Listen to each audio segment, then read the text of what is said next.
think this is quite an interesting sight. So if I zoom in a little bit, you can see that. So the Paulownia trees, because they grow so fast, they are on top of everything else there. But everything else has also grown quite a lot. It was completely void of plants before. And now you see what we got there. So that is why I like these trees. They can establish themselves very quickly and then provide the shade that I'm after.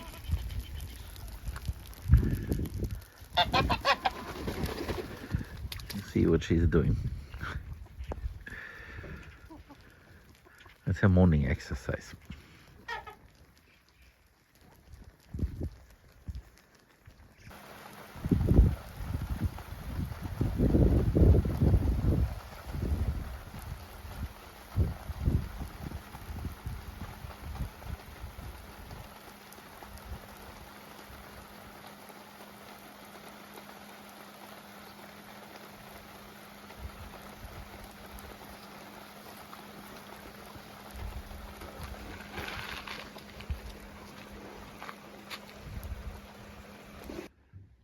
It's already a bit late and a bit dark, but this iPhone here is a very good camera and fixes that partially. So I wanted to take the opportunity and answer something that someone said.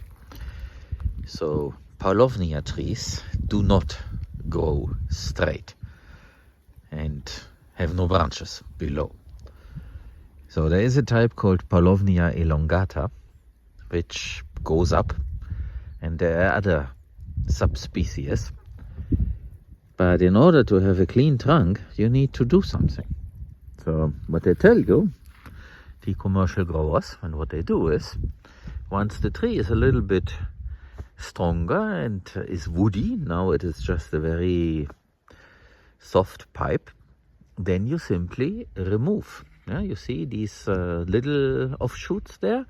You remove them. You simply move your hand and they will come off very easily, even if this is already wood. But now it's not. And so you keep the trunk clean. So there's maintenance involved. So basically, if you have a plantation with a couple of 100 Paulownia trees that you grow for wood, you need to do this infrequently. And you might also have to do this further up when they are older, by using a telescopic chainsaw, you know, to prune the tree. So you only leave the very top leafy, and everything else you remove. And you see right now that the wind is there, and sorry for the noise, how flexible this is. And this continues to be that flexible, even very high up. So in order to have a clean trunk, you need to watch them and act. It's not by default, it's not on its own. Now that is what I'm trying to explain. Right now, if I let them do whatever they want, oh, look at this.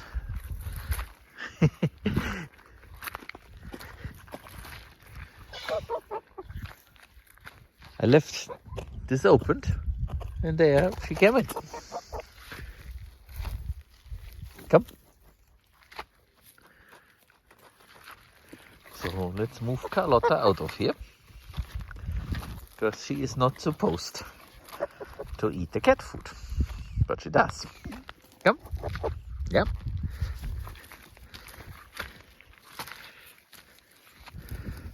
So chicken and geese apparently eat everything. So now she tries to come back. But there she cannot pass, but she tries.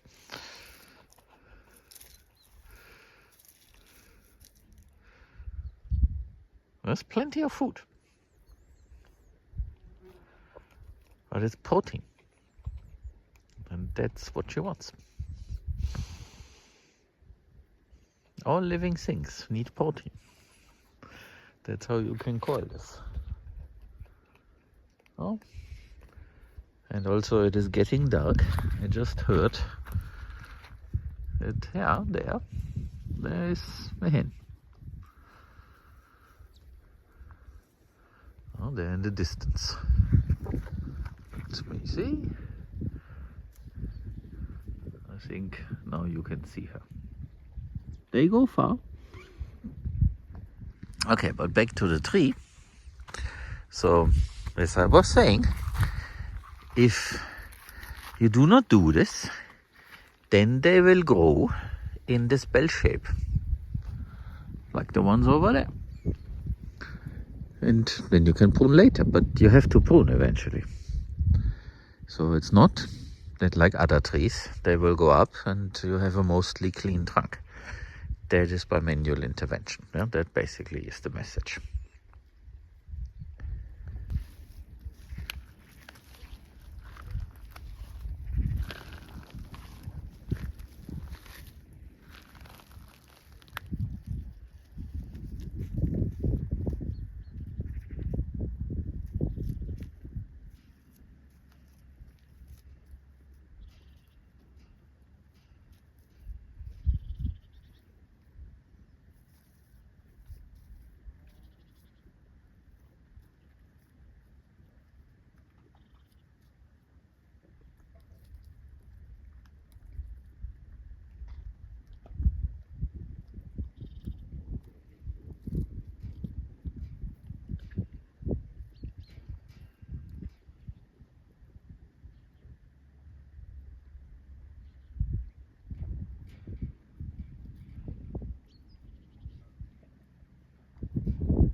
It was nibbling on that cable.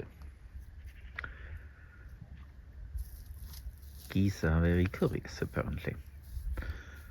That means I need to protect my cables very well.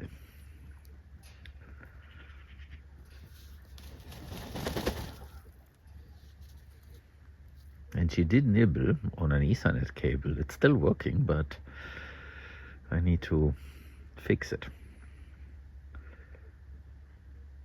And the Ethernet cable is there. And there's a camera on the other end.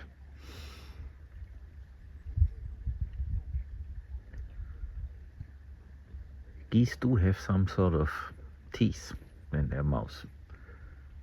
And therefore they can, for example, harvest corn. They will consume the whole corn stalk with ease.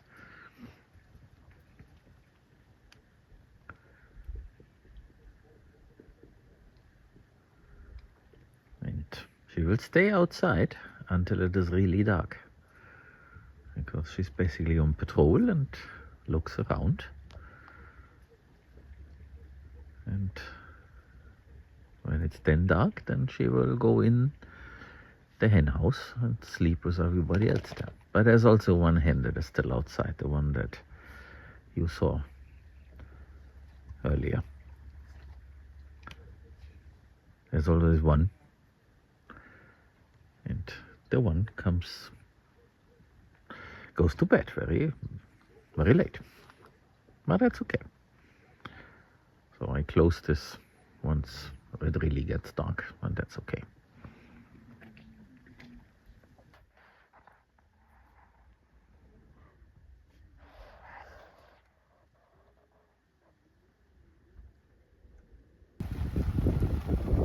I think that is worth noting, and I hope the camera picks it up. You see how far the water flies to the left. That is what you expect, that is normal. But on 40 degrees Celsius days, that's not what happens. That water that you see now to the left, that evaporates right away, and it does not infiltrate. And that's one of the lessons that I've learned. So without shade, nothing works. And yes, irrigation at night is also one way to do this, but it requires enough electricity at night. And even then, when there's no shade, all the irrigation you want to put out will not really solve the root cause of the problem. And now it's just stopped because now the next area comes online. But first the tank needs to be fully full before it starts, because this is the automation. So I'm very happy that this works without a glitch.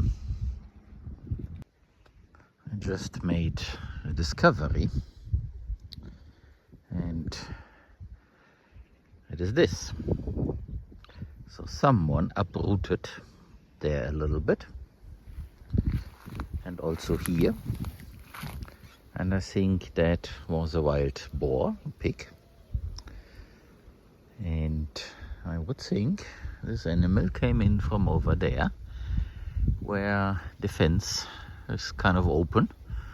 It is close enough for the horse and the sheep not to come in here, but the other type of animal just goes underneath it, and therefore that has happened. And I'm actually a little bit afraid, but it did not happen.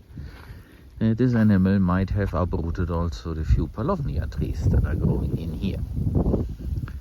But that wasn't the case. So I would think this animal came in, was digging around here, then the dogs over there started to bark, and then this animal went to the left again to leave the area. This animal did not go in there because there's a big safe fence. Well, it's not safe, but it could be. It's the type of material. It's not safe because it is pretty loose there, but it will be. And the idea is to enclose this wannabe food forest the same way. Now that it's getting cooler, there's actually an opportunity to get started with this, step by step, obviously. But the idea is to have this properly fenced in, so that the plants that we have in here or are going to have, they will be safe from such visits. And the same goes for other creatures that roam the land. There are quite a few. Well, the hen is ours, so that's okay. But speaking about the hen, so foxes and aerial predators, they might be interested in coming in here. So that should also be fenced well and have enough sticks, trees sticking up into the air to make attacks on such animals like the hen a bigger challenge. And so they will go elsewhere. Now, this is one of the considerations when this whole area that you see will be converted into initially, and I stress initially, into a Paulownia forest with a few oaks in between, the ones that you see there. So the Paulownias should be all around them, but in such a way that we can develop a system here. And the same I vision for this, to fill this up with more trees, because it is way too open and does not function. And that has been shown in all the time that this existed, this wannabe food forest.